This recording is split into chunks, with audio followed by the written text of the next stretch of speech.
Shalom seluruhnya, berbahagia boleh bertemu pada kesempatan ini dengan media yang tersedia pada saat ini.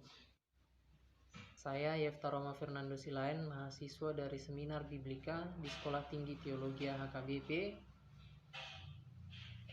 akan memaparkan kepada kita seluruhnya terkait dengan hasil temuan seminar saya dengan judul Perkawinan Hosea yang diperhadapkan dengan Hosea pasal yang pertama, ayat pertama hingga ke-9. Hosea merupakan seorang nabi yang memiliki keunikan di dalam pekerjaan kenabiannya. Akan tetapi, hal tersebut menimbulkan pertanyaan pada ruang-ruang teologi yang membuat topik ini hingga saat ini relevan untuk dibahas dari berbagai sudut pandang. Yang menjadi rumusan masalah pada topik ini adalah bagaimana sesungguhnya makna perkawinan Hosea yang diperhadapkan dengan teks yang telah disebutkan tadi terkait dengan hubungannya dengan Israel dan pola 3 anak yang muncul dalam narasi tersebut. Yang menjadi hipotesisnya adalah menempatkan Hosea sebagai teks naratif historis yang menjelaskan tentang situasional yang memang benar terjadi pada saat itu dan dilihat dari sudut pandang historis. Teori yang menjadi landasan keberpikiran topik ini terdapat dua tokoh. Yang pertama, Leroy Waterman berpendapat bahwa esensi dari teks naratif Hosea harus dilihat dengan cakupan yang sangat luas. Hosea rela untuk menjatuhkan dirinya, untuk memasukkan dirinya ke dalam sebuah kenajisan moral yang dianggap pada saat itu dan hingga saat ini. Maka sesungguhnya Hosea merelakan dirinya untuk perbuatan yang lebih besar yang diperintahkan Allah kepada tugas kenabiannya. Lalu yang berikut adalah Lewis B. Patton. Ia berpendapat bahwa ketika perintah itu datang, Hosea tidak serta-merta menyadari tugas kenabian yang diberikan oleh Allah. Maka ia berpendapat pernikahan itu seyogianya pada mulanya merupakan sebuah kemurnian. Namun pada hari-hari dan waktu berikutnya lah yang menjadi masalah dari pernikahan tersebut. Untuk itulah maka teori-teori ini akan kita coba buktikan pada temuan seminar yang akan dipaparkan pada saat ini. Kita akan masuk kepada struktur teks. Struktur teks yang saya bagi pada tulisan ini berdasarkan ke dalam 6 bagian. Yang pertama, bagian pendahuluan dan perintah itu dimuat dari ayat pertama hingga yang kedua. Lalu struktur yang kedua adalah mengambil istri dan melahirkan seorang anak, yakni pada pasal pertama ayatnya yang ketiga. Dan selanjutnya berkat atas Yisrael, itu pasal pertama ayat 4 sampai ke 5. Lalu kelahiran Lo Ruhama, pasal pertama ayatnya yang ke-6. Lalu berkat atas Yehuda, pasal pertama ayatnya yang ke-7. Lalu penyampihan Lo Ruhama dan kelahiran Lo Ami, pasal pertama ayat 8 hingga 9. Untuk redaksional, tulisan Hosea diduga kuat ditulis dengan lopus Israel Utara. Maka pekerjaan Hosea sesungguhnya berada pada Israel Utara. Dan yang dapat dipastikan adalah redaksionalnya hingga tulisan ini kita terima pada hari ini adalah disalin oleh ahli-ahli Taurat dari Yehuda. Maka setidak-tidaknya para ahli menduga penyalin-penyalin Yehuda telah menerima atau mendapatkan teks ini setelah kejatuhan Samaria. atau setidaknya pada tahun 722 sebelum Masehi. Maka untuk itulah, karena terdapat problem etika di dalam teks tersebut, kemungkinan besar redaksional Yehuda juga menyadari itu, juga mengetahui itu. Namun sesungguhnya faktanya bahwa redaksi itu tetap disalinkan. Walaupun para ahli berpendapat bahwa pada mulanya mereka sangat sulit untuk menentukan kenabian ini, karena di kerajaan Yehuda mereka sama sekali belum menemukan hal yang demikian. Selanjutnya, latar belakang historis. Diduga kuat bahwa pekerjaan Hosea itu berlandaskan atas pemerintahan Yerobeam yang kedua. Yerobeam yang kedua melambangkan sebuah kemakmuran yang sangat besar dan perkembangan yang sangat luas dan hubungan internasional yang sangat banyak dengan negara-negara luar dari kerajaan mereka. Ini juga memberikan sebuah keterangan bahwa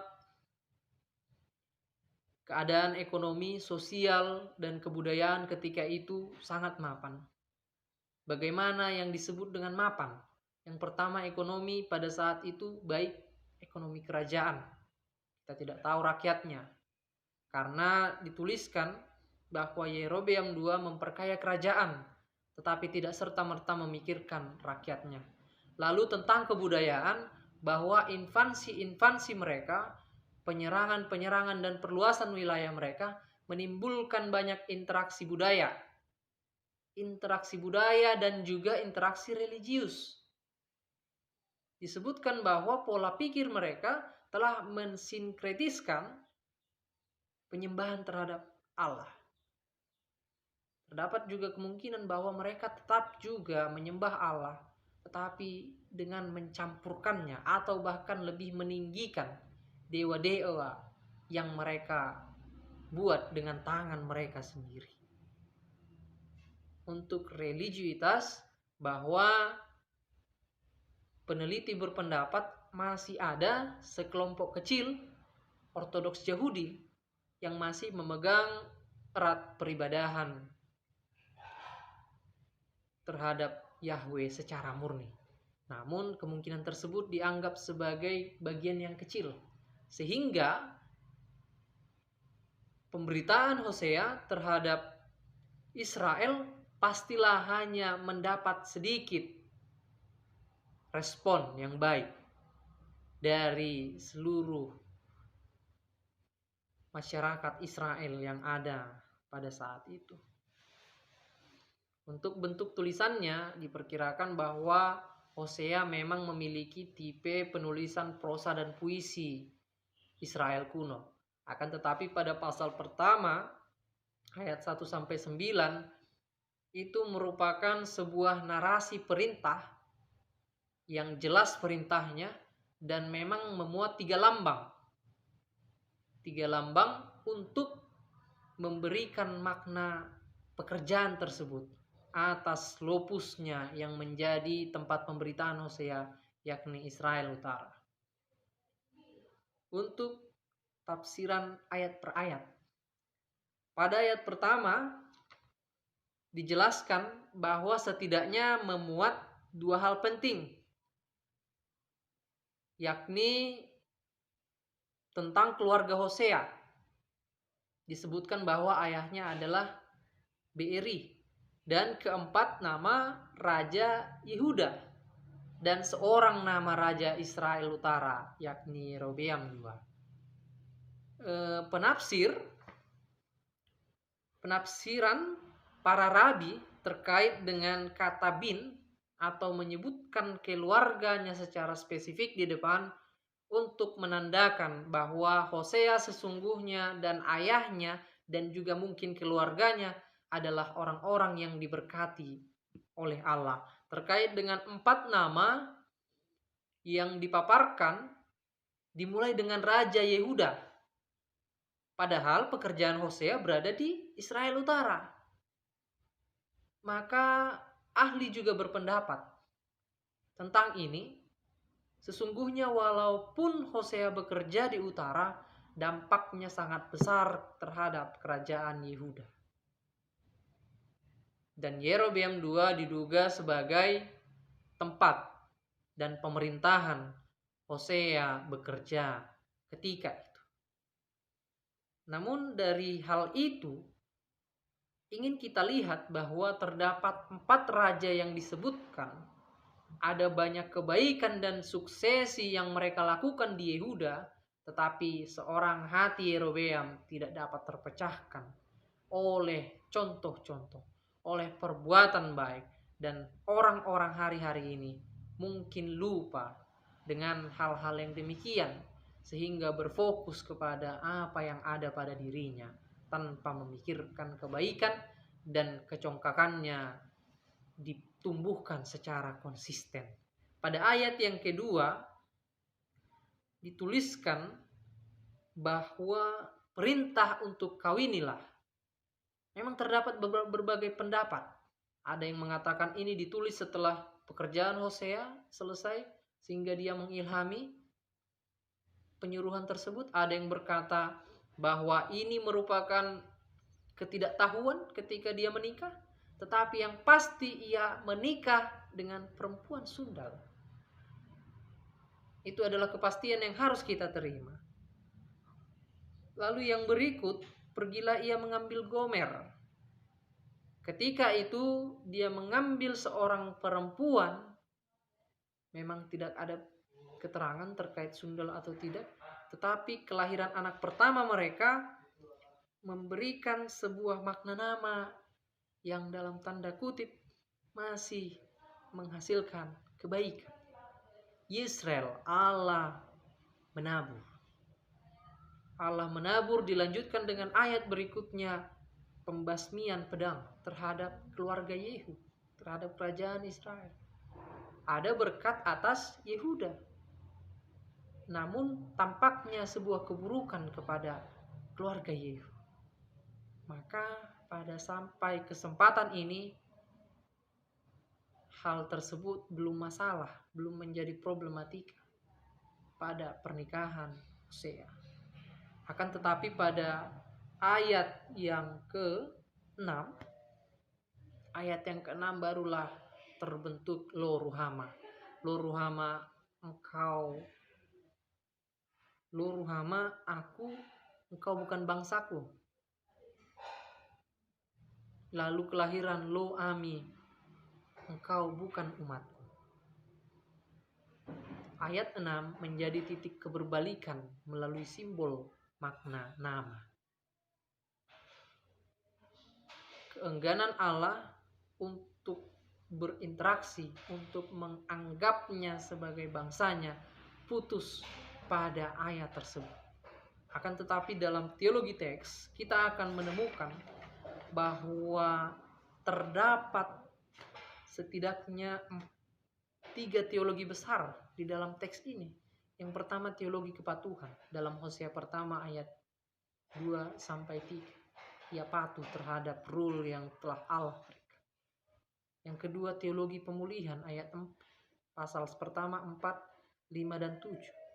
Pemulihan mungkin pada ayat ini diserta-mertakan terhadap Yehuda, tetapi tunggu dulu pada ayat yang pada teologi teks yang ketiga, teologi kasih, teologi pengampunan dalam Hosea pasal 1 ayat 6, 8 sampai 9 menunjukkan bahwa Allah bukan hendak menghancurkan Israel, tetapi ingin membentuknya. Dari mana hal tersebut terjadi? Ayat 10 hingga 12. Ketika Allah sangat marah, ketika Allah memuncakkan emosinya, pada kelanjutan ayat tersebut ia masih menyisihkan besarnya kasih di tengah-tengah bangsa tersebut. Untuk itulah maka implementasi dari hal ini bahwa memang beban moral yang diambil oleh Hosea dalam pekerjaannya membuat dia jatuh ke dalam mungkin penghinaan atau kucilan dari masyarakat. Tetapi dari situ Allah mau berangkat untuk menunjukkan kasihnya kepada dunia ini. Dan hal tersebut mungkin memiliki implementasi terhadap apa yang Yesus lakukan. Ia patuh kepada Bapa, ia meninggalkan kerajaan dengan berkenosis. Ia juga memberikan tubuhnya, nyawanya, dan perjalanan hidupnya untuk menyampaikan kasih yang universal. Maka kesimpulan dari temuan seminar ini adalah bahwa Hosea benar-benar menikahi perempuan itu, benar-benar melahirkan 3 anak di dalam hubungan itu, dan Allah benar-benar memakai tempat dan ruang dan perilaku itu untuk menyadarkan orang-orang yang lebih jahat dari perilaku yang dipakainya. Demikian yang dapat saya sampaikan. Saya ucapkan terima kasih.